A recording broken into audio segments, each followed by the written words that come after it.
किताब खुली है, लेकिन दिमाग में सिर्फ एक ही सवाल घूम रहा है। अगर कल पेपर खराब हो गया तो? मॉक टेस्ट में 620 आए थे, फिर भी लग रहा है जैसे 500 भी नहीं आएंगे।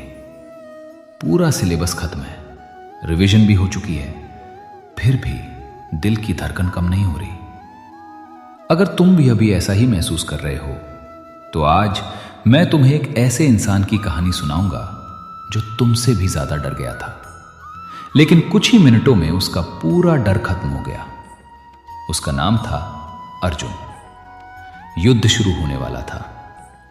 सालों की तैयारी बस उसी एक दिन के लिए थी, ठीक वैसे ही जैसे तुमने इस एग्जाम के लिए महीनों मेहनत की है। लेकिन जब अर्जुन रणभूमि के बीच पहुंचा, उसके हाथ कांपने लगे, धनुष हाथ से छूटने लगा, सांसें तेज हो गई। उसके मन में सिर्फ एक ही बात चल रही थी, मैं ये नहीं कर पाऊंगा।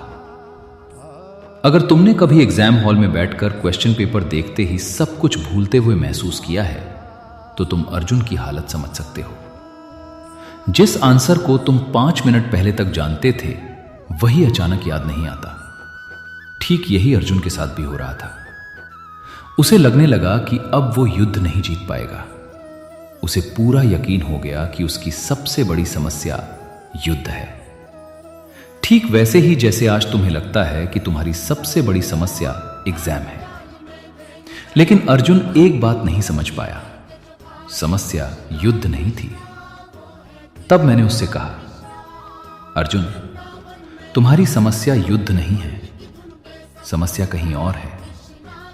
और वही बात आज मैं तुम्हें भी समझाना चाहता हूं।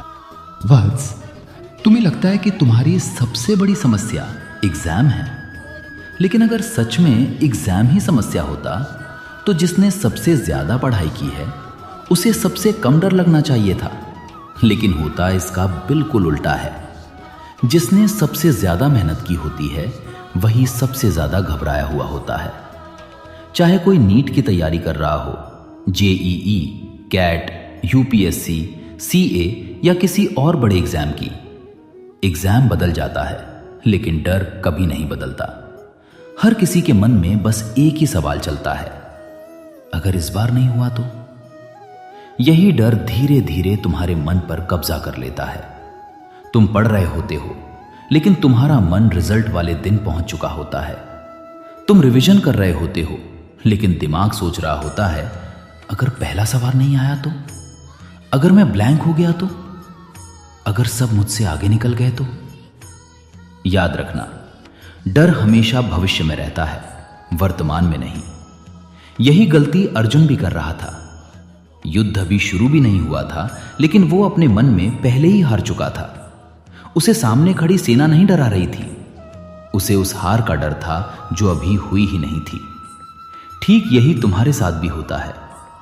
क्वेश्चन पेपर अभी हाथ में भी नहीं आया होता, लेकिन तुम पहले ही फेल होने की पूरी कहानी अपने मन में बना चुके होते हो। यही कारण है कि जिस चैप्टर को तुम 10 बार पढ़ चुके होते हो, वही एग्जाम हॉल में याद नहीं आता, क्योंकि उस समय तुम्हारा दिमाग आंसर याद करने में नहीं, डर को संभालने में लगा होता है। इसीलिए गीता में मैंने सबसे पहले युद्ध जीतने की बात नहीं कही। मैंने कहा, योगस्थः कुरु कर्माणि।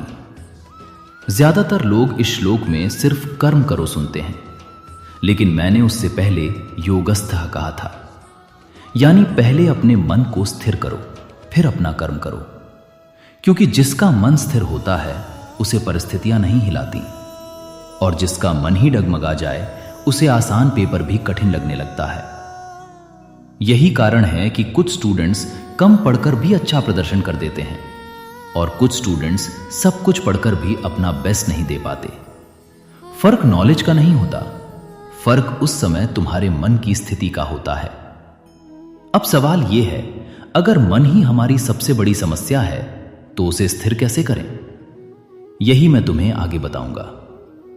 वत्स, अगर मन ही तुम्हारी सबसे बड़ी समस्या है तो उसका समाधान भी मन से ही शुरू होगा।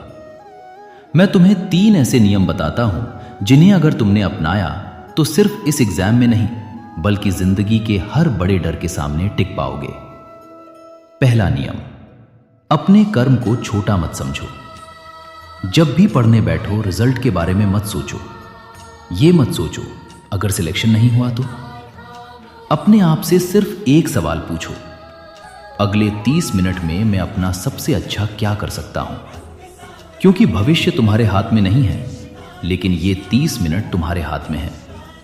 इसीलिए मैंने कहा कर्मण्येवाधिकारस्ते मा फलेषु कदाचन। तुम्हारा अधिकार सिर्फ कर्म पर है, फल पर नहीं। दूसरा नियम, अपने मन से किया हुआ वादा निभाओ। अगर आज 10 घंटे नहीं पढ़ सकते तो 30 मिनट पढ़ो। अगर पूरा चैप्टर नहीं हो रहा तो सिर्फ 5 पेजेस पढ़ो, लेकिन अपने मन से किया हुआ वादा मत तोड़ो। क्योंकि जब तुम बार बार अपने ही फैसले तोड़ते हो तो सबसे पहले तुम्हारा मन ही तुम पर भरोसा करना छोड़ देता है। और जिस दिन तुम्हारा मन तुम्हारी बात पर भरोसा करने लगे, उसी दिन आत्मविश्वास वापस आने लगता है। अगर अभी तक तुम्हें लग रहा है कि गीता की ये सीख तुम्हारे काम आ रही है तो इस वीडियो को लाइक कर देना। इससे ये बात उन स्टूडेंट्स तक भी पहुंचेगी जो आज इसी डर से लड़ रहे हैं। और अगर तुम चाहते हो कि गीता की ऐसी ही सीख हर हफ्ते तुम्हें मिलती रहे तो सनातन सीख को सब्सक्राइब जरूर करना। तीसरा नियम, डर खत्म होने का इंतजार मत करो। बहुत लोग सोचते हैं जब डर चला जाएगा तब पढ़ाई शुरू करूंगा, लेकिन सच इसका उल्टा है। जब तुम डर के बावजूद पहला कदम उठाते हो तभी डर धीरे धीरे छोटा होने लगता है। अर्जुन का डर भी तब खत्म नहीं हुआ था जब मैंने उसे गीता सुनाई। उसका डर तब खत्म हुआ जब उसने दोबारा अपना गांडीव उठाया और आगे बढ़ने का फैसला किया। याद रखना, हिम्मत का मतलब डर का न होना नहीं है। हिम्मत का मतलब है डर होने के बाद भी सही काम करते रहना। जिस दिन तुमने अपने मूड से ज्यादा अपने फैसलों की इज्जत करनी शुरू कर दी, उसी दिन तुम्हारा भविष्य बदलना शुरू हो जाएगा।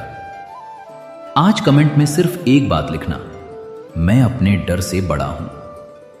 यह कमेंट मेरे लिए नहीं होगा, यह तुम्हारे मन से किया हुआ एक नया वादा होगा। धीरे चलो लेकिन रुको मत। जय श्री कृष्ण।